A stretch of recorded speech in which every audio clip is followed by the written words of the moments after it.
Hello, everyone, again in Empowered Soul Network. It's great to be with you here again. I always say good morning, good afternoon, good evening, and good night because you actually never know where this global network is transferring. So, James King is my guest at this moment. He is the minister, along with his spouse Leah, of the Unity Church of Greenville, South Carolina. I grew up in that, so I've got a lot of awareness and deep appreciation for what unity is all about. And Reverend King going to share with us a little bit about that, as well as what inspired him in his work. So, James, welcome to Empowered Soul Network. Thank you so much, Paul. It's my pleasure to be here. I'm happy to be able to share with you, and we'll get into some good things today. I'm sure of I it. I know we will. So tell us a little bit. Let's start with giving people the overview of unity because it's a very spiritual oriented, non-dogmatic view of what this bigger picture of life on planet Earth is all about. So talk to us a little bit about you inspired you to actually become a minister with the church. Well, unity is, as you said, a interdenominational or non-denominational or both. And our mission statement at Unity of Greenville is that we are a haven of peace. A haven of peace, a safe place for people to come and to discuss spiritual ideas, to discuss their experiences, to work through whatever's going on in their life, and to have a community around them that they can do that with. And unity is a positive path to spirituality that includes, we're an inclusive group, as you know, and folks that are from a Christian or non-Christian or atheist or agnostic, wherever your background is just fine with us. And so we want to make space for everybody, and that's what attracted me to Unity, because I came from a fundamentalist background, but unfortunately, fundamentalism, you forget to put uh, the fun before the mental, if you know what I mean. So, Dude. I think that spirituality should be fun. It should be open, and it should be something that is enjoyable and speaks to a person and is helpful in everyday and practical in everyday life. And I think that's what unity is about for me. Yeah, I was thinking about as I was kind of meditating or grouping my day about this interview. And I was remembering back to when I was a child and we found Unity. I was a very small community, and the Methodist Church and the Catholic Church were the only churches you could really go to. Yeah. And my parents, we attended the Methodist Church for quite a while. And I remember as a child that I had to go down into the basement, the Sunday school rooms, and all I can remember is that we were giving pictures to color Jesus and Moses and things like that. Right. Upstairs, there Yeah. was music and there was action and there was energy. And I always tried to sneak up the stairs to Sure. be able to be a part of things. Well, we shopped quite a bit. Christian Science, we looked at that. And Yeah. finally, we found a Unity church in Fairfax, Virginia. And I'll never forget Mildred Park, the Reverend there. She was so kind. She was so reverent. The kids Mm, were treated as equals. We were yeah. treated as spiritual beings, not as Right. small children. Yeah. And if we wanted to stay upstairs and be a part of the service, we could. If we wanted to go with the kids downstairs, we could. And we were honored and valued, and that has stuck with me forever. How the love that I felt. And I think you talk to me a little bit about that, James, because the non-judgmentalness and love that I Right. feel is foundational to unity just really is a major piece of it, right? Absolutely. And when I was a child, and I think this happens with a lot of people, you are so open and so wanting to explore and to see the world and learn about the world. And when I was a child, I had a lot of these transcendent, mystical experiences, dreams, and fantasy and all of this. I remember when I was 8 years old, I climbed a tree. Uh, I'd gone out real early in the morning to meet with some friends, but they weren't up yet.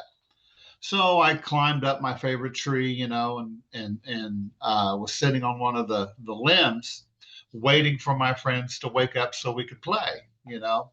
And I sat there and I gazed up into the limbs and the leaves and the dew that was on the leaves, and there was just like the sparkling light that shone through.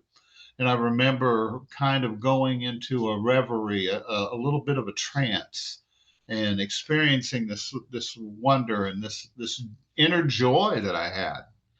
And even as a teenager, I was the kind of person, I was interested in life. I was interested in spirituality from a very early age. And I remember going to the library and reading books on quantum physics and trying to understand what it was all about. And when I think back to those times, the innocence, the openness, and I think that that's what real spirituality is. I think Jesus said once that to enter the kingdom of God or the spiritual dimension, you must present yourself as a child. You know, and I think that's important. The Buddhists, they say that have the beginner's mind in everything that you do. And so to me, there's a difference between religiosity and spirituality. Spirituality is more organic. We're born with this divine nature. We're born with these gifts and talents and this charis or this charisma, that these gifts that we have. And it really is unfortunate that in our society we tell children when we go to school to be quiet, to sit down and listen to us so that we can share our misery with you. So you can see how tough that life is and how hard it is out there. And you better watch out, you better be careful, because God, he's kind of got an anger management problem. And all of this stuff that we're Yeah. bombarded with, and that innocence, is kind of pushed aside, and that organic spirituality seems to just disappear. and Yeah. and so we get in our heads, and we start talking about you know doctrine and what we should do and shouldn't do. Is this right? Is that wrong? Rather than just being your true natural self. And that's what I really really love about unity and true spirituality. Yeah. I mean, you and I are cut from the same cloth. I was very intuitive, very sensitive growing up. My father Yeah, passed out when I was 16, and I yeah, had premonitions the night before. My mother and I sure, talked about it. I read all of her books. By the yeah. time I was 18, I think I read the Bible a couple of times just because I loved the stories and, all the energies. I was so inquisitive and so wanted Oh to yeah, connect with spirituality. So I can really relate to that. I think also one of the things that really struck me about my experience with Unity is that there was a very powerful message that God is not out here somewhere. right, You're a part of God, as Jesus said, right, I'm in the Father, I am in thee, and you are me. There's a oneness there, yeah, that connects the dots. And I can remember in the Methodist church as a child, hearing them talk about, if you're good, then God will recognize you and yes, potentially you'll go to heaven, you may not. And I right, just always thought that was such a funky thought. yeah, yeah, Why, and the answers are outside, and right, what I love about unity is the nature of helping people find that within, find their own yeah. answers within. And I know you and Leah support that immensely with the services and lessons you provide. Yeah, absolutely. You know, Jesus said that the kingdom of heaven is within you. You know, we're Yeah, not waiting to die to go into the afterlife and then have heaven. You know, we can have heaven now because heaven is that blissful awareness of our divine connection. It is that inner state of well-being and wholeness. You know, it's like I grew up in more fundamentalist and was a fundamental minister for several years, probably mhm, about 12 or 13 years before I made the leap into unity. And you know, we were taught that God is out there, and that when you pray, you kind of begged and you pleaded, and rather than understanding that the divine was in me, expressing through me into the world.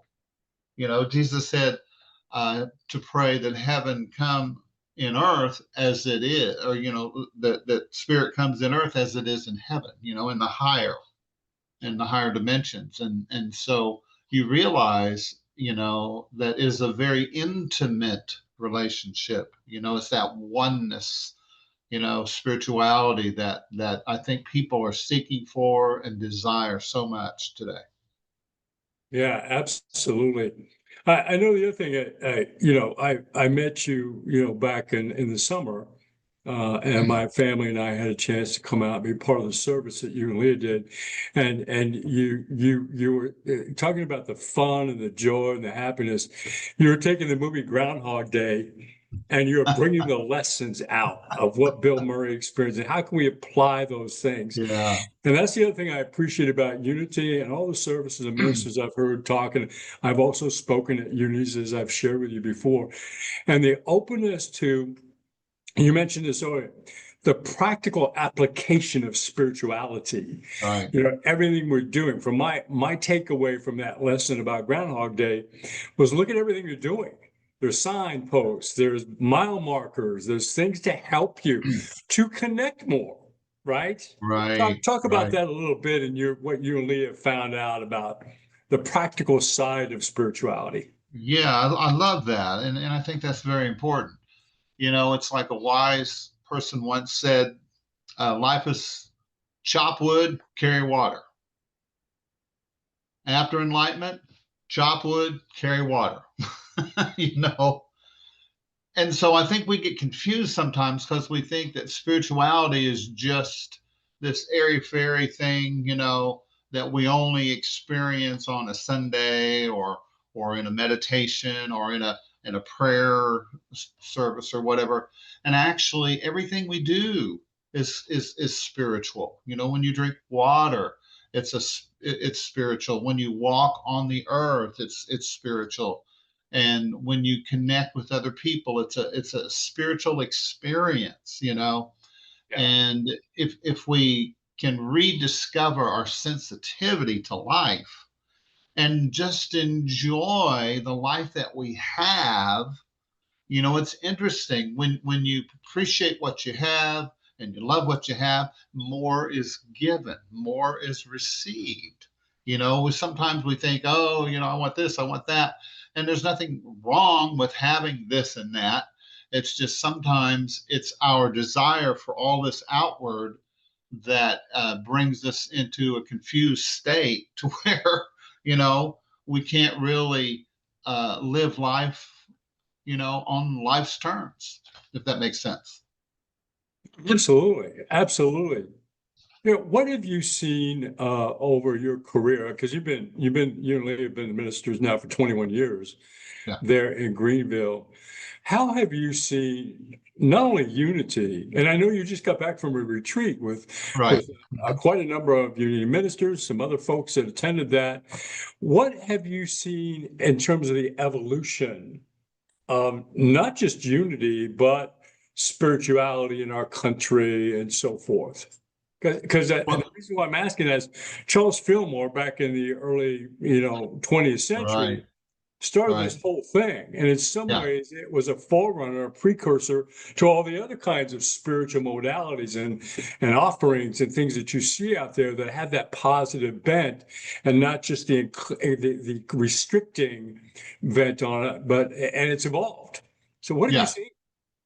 Yeah. That's a very good question. I think that what has helped us a lot, and both positive and a little bit negative, and that's the internet. Yeah. Like for us right now, you're several hundred miles away from me, but yet we can have this wonderful discussion and talk about these divine ideas. And so I think that the it has brought the whole world together, in many ways. Now, in this world, we tend to bump up against each other and kind of become the sandpaper to rub each other the wrong way sometimes, you know. But on the positive side, we're able to talk about our experiences, and so when we watch a YouTube video or something on Facebook or social media, and it speaks to us, we can learn from other people and realize, hey, me too. you Yeah. know I've had that experience. I mean, it's amazing. I've had near death experience, a couple of times, and Mhm. out of the body experiences, and they're very common with a lot of people, but they're not talked about because people are afraid that if they talk about this, that people will look at them like, hey, maybe there's something going on. But I've talked to people who are doctors, lawyers, you know Yeah. people working with the land, or carpentry, whatever it is, and they all have had the same experiences. Yeah. And spirituality is not it's not something that you intellectually have to necessarily agree to. It is your heart opening and awakening so that you can connect with nature, with God, and with your fellow human beings. So And that's what I'm seeing. I'm seeing that happen. There, of course, there's the negative side of things, and the chaos and the confusion, and that's always been. But I think we're kind of at a point where we're getting ready to move into a space to where we're going to have to figure this out together. We're going to have to come together, because me being over here, you being over there, living these sides are not going to serve us very well. It's just going to keep us separated, keep us in disagreement, and all it does is cause there to be more violence and more yeah. mistrust and things like that. So I think there's a spiritual evolution that's taking place. And so as soon as we cross that threshold just a little bit, into the more positive and coming together, then I think that we're going to see a transformation like that people are just have been praying for and wanting for a long, long time. And, I think the undercurrent, I think of from what I'm experiencing, I've done hundreds of interviews now, Empowered Soul, met people all Yeah. over the world, 30, 40 different Yeah. countries. And the vast majority of these people have that spiritual foundation of wanting to grow and progress and respect and live and let live and all that. I Hmm. I read a statistic some time ago as I was preparing to do a lecture or seminar. 70% of the people in the United States say they're spiritual but not religious. That was the Yes. exact statement. And Yes. so this undercurrent, the undertow of that ocean of spirituality, I think is happening. And I think giving voice to it like you and I are doing today helps you talk to me a little bit about this, helps to reinforce that yes, you're on the right track. You're not Right. alone. You can be a part. I'm getting goosebumps as we talk about this. Yeah. You're not alone. You can do this. You can be a part of this. Let your voice be heard, right? How have you seen Yes. that in Unity? The congregation, the people that have attended, the people that come. What kind of transformation have you seen in terms of what we're talking about here? You know, what's interesting is that everybody is in their own space Hmm. and in their own growth process, you know. And so there are people who will come in and immediately they get it, and they're so excited and they get involved, and then they begin to develop and grow. And then there are others that takes a little while longer because of trust issues maybe, or trauma that they've experienced, or Yeah. emotional abuse, or physical. There's so many things that can happen to a human being in this world, and so different people are at different states. But what I have come to enjoy, there was a particular gentleman who would come in and he would sit at the back, and he was an alcoholic, and so he would come in and he would reek Yeah. of Yeah. alcohol. And so, but people just left him be. People were nice and were there for him, whatever he needed. And it was probably he came very regularly for about 2 years, 3 years, and then one day he came up to me and he said, I got it. He said, I got it. And he stopped drinking. Just he was able to get through, also through his AA process. Yeah. But we just supported him. We just loved him. And I think that's what people need more than anything. People need the healing.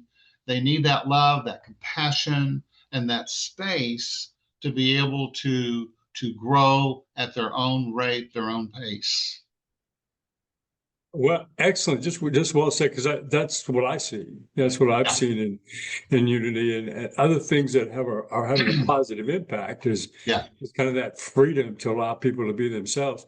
One of the things that also was coming to my mind as we're talking here is that a lot of times in some of the traditional, more fundamental Hmm. organizations, things like that. And I'm not judging at all. I Sure. respect and value everybody and who they are and what they're doing. To me, Planet Earth is a great school, and we're all Yeah. here to learn and grow, all That's that. So right. who am I to? The Pope said it a while back. Who am I to judge? Pope Francis said, "Who am I to judge? It's not Yeah. my opportunity to judge." But I've noticed one of the things that's different, especially if I take Unity and I hold it up and look at the balance of the scales there, there's a side that um, still rotates around in fear and Yes. guilt and so on. In Unity, there's this appreciation and respect for whatever you're going through. So it's not only not fear-based, it's just that pure love and living that live based. Talk Right. about that just a little bit. Yeah. Well, it's love or fear in life. If you live according to fear, you will discover that life is very difficult and hard. There is, of course, there's basic fears. Yeah. Don't shake hands with a grizzly bear, or play in a den of snakes, things like that. But there is this unhealthy fear that's being propagated by many, and it's because it's learned behavior, you know. Yeah. And so it keeps us in a state of anxiety and mistrust, and on and on and on and on. But there's the other, which is love, and what is love? Love is an experiential thing. Sometimes, I've done a lot of weddings over the years being a minister, and I'll talk to the couple, and the men will tell me, well, she knows I love her, I love her. And he says, I don't know what it is, but I just do. you know. And I said, that's great. He can't maybe get his feelings out to really uh, expressed to her, but she knows, she feels it, she senses it. And so, but can you imagine a world where we can just be ourselves and share from our hearts and be able to appreciate others, and say thank you, and thank you for the food that we're provided, the restaurants that we have, all of these. We've had these people, these immigrants that have come over from other places, and they brought this amazing food with them. you know and I am so appreciative, and I'm so thankful. And I may have a taco today, I'm not sure, or I don't know, I might have some Thai maybe, or some Chinese, who knows. I mean, there's so many choices and Yeah. variety, and I think when you understand divinity, you see that, oh man, it's wide open. There's so many different species of insects and animals and plants, a variety. Well, if you don't like this one, then check out that. you know. Yeah. And so it's that love and appreciation of life, and that is what we want to feed on. That's what we want to share with others, and give people a space to do that, and people will blossom and they will grow. Because I see it on a regular basis. We watch people every week. They come in, and they set through the teachings, and then they interact with others. And a little bit of time, you see them start to change, and you see Yeah. that the sadness begins to melt away, and the light begins to come on, and changes are made, and the transformation happens. It's a beautiful thing. And I really appreciate being a minister, being able to see that, you know, You know, it's a great reward for yeah, me. that leads me to ask you, James, as you look through your career as a minister and being a service provider with all the varying opportunities that people can do with you through Unity and everything else, how would you define your own personal growth? What has changed or morphed or evolved in you personally? Yeah, I think that part of it was unlearning or integrating all Yeah. of the things that I had been through, my own personal trauma, my own personal issues, my own, you know, situations that were unfortunate, Yeah. and be able to integrate all of it together. And also I did a study, early on, of all the religions, because I wanted to understand, why are all these different religions. And I realized after a while it's just culture, you know different cultures, different languages. And so it's all the same one power, one presence, one divine, that expresses itself through different cultures, and through different personalities. It's like you go into a Unity church, they're all a little different, Yeah. and it's based upon the personalities of the people there. And that's what's so wonderful, and it's that way with any group. but Yeah. but but when we can appreciate the variety and the diversity, to me, that's amazing. It's amazing revelation. So did I answer your question? Well, I mean, I'm just, yeah, you did in a way because I hear just the evolution of my own awareness, Yes, and the exactly. appreciation of that is my takeaway from what you're talking about. Yeah, let me ask you a two-part question here as we begin to wrap up here a little bit. I love to ask this question.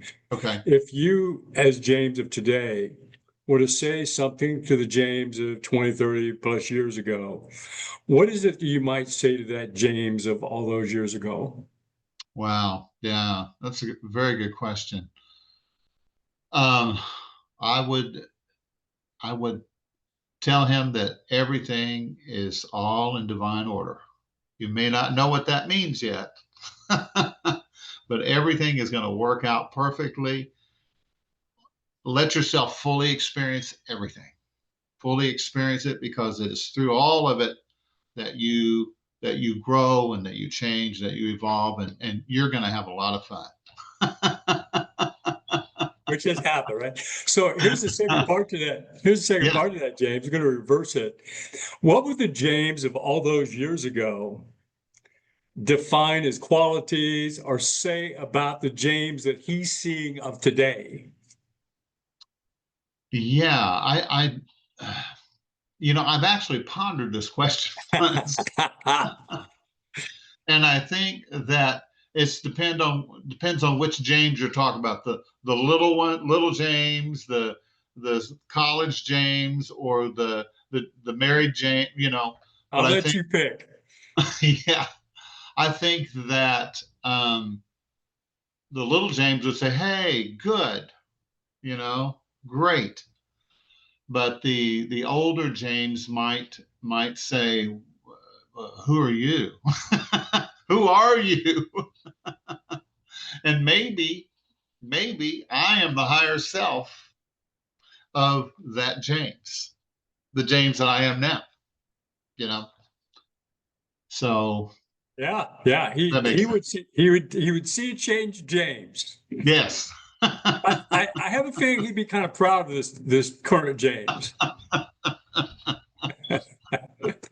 I think we could get along really well. I think And so. we I think do, so. because There you go. he's in me still, and that's what I appreciate. Yeah, yeah, What we call the past is really another version of who we are, that we yeah. need to make peace with. My final, I keep thinking about this, so I better ask it. One of the things I enjoy about any Unity Church, especially, is a lot of Yeah. very positive music. And I know you and Yeah. Leah, you get up there sometimes the guitar and you. So what is it about music that helps the spirituality? Oh, it is so important, because music is its own language, Yeah, and music can do things and say things that sometimes you can't say any other way.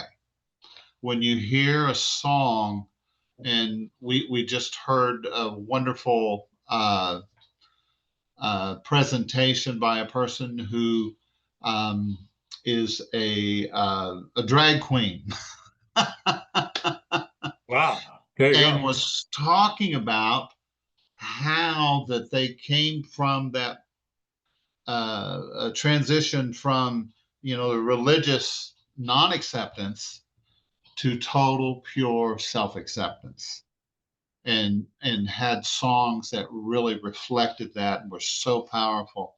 And that's what I enjoy doing, is writing songs that reflect my inner life. And what I've discovered is that it's universal. If I've had this experience, guess what? So have many others. Yeah, So beautiful. music can say things you can't say any other way. Yeah, and it reminds me of probably one of my favorite quotes of all time, which kind of brings us full circle. Uh, of all earthly music, that which reaches farthest into heaven is the beating of a truly loving heart. And Beautiful. when you bring music into that and allow the heart to flow and soar, Yeah. there's just nothing like that.